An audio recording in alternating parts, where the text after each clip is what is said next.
Hello guys, my name's Pete Freeman. I've been a live sound engineer for 10 years and had the privilege to work with some of the top names in the industry.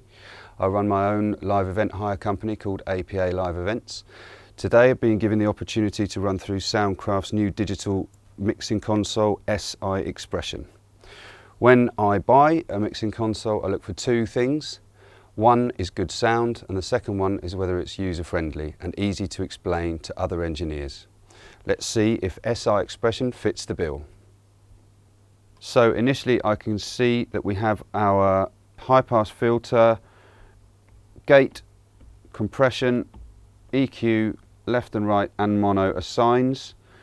We also have our touchscreen, which is responsive, and we have an effects section with what appears to be 4 engines, lexicon effects. We have 14 mix masters and we have 4 matrix sends.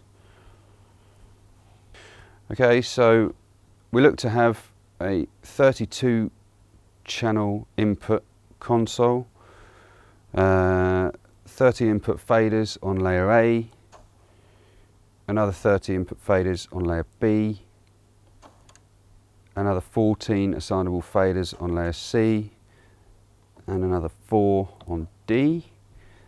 Everything looks pretty simple to operate. It looks to be one button, one function, one pot, one function. So it looks like it would be quite difficult to get confused. We've got 4-bank lexicon effects rack, and everything looks and feels quite nice. So let's pass some audio through and see how it sounds. I'm going to start off by getting together a quick mix using the gains on the global encoders there. See if we can find some, well, we've got some guitar here, but again, even that up, maybe some bass, vocal somewhere here. There we go, I think there's some keys in there as well. Okay, so now let's assume that we want to put a little bit of reverb on the vocal. Simply hit our effects. So maybe if we want a slightly different reverb, go to first have a vocal hall. Not quite that much, but that will do. Let's try and use another engine, get some delay in there. Just a quick mono delay. There we go. So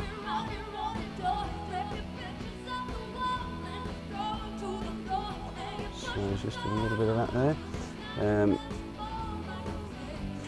Okay. To get our effects returns, let's see if we can just put those on the top layer. There we go, there's our first. There's our second. There's our third. There's our fourth effects engine, all on one layer now. Nice, maybe what we might want to just link up the keyboard left and right, just as easy as hitting the link. There we go. Okay, so now just going back over, we might want to actually put some high pass, more than one channel maybe, so I'm going to interrogate high pass and I'm going to apply it to the snare, not the bass, guitars, keys and vocal. Yep, there we go. I'm also going to make sure that my lead singer can hear herself, so I'm going to put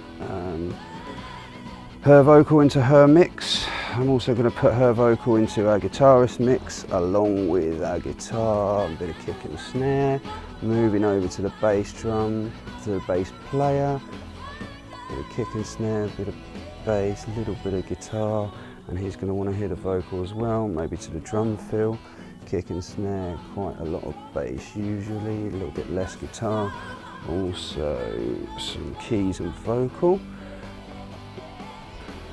Everything is very easy to set up.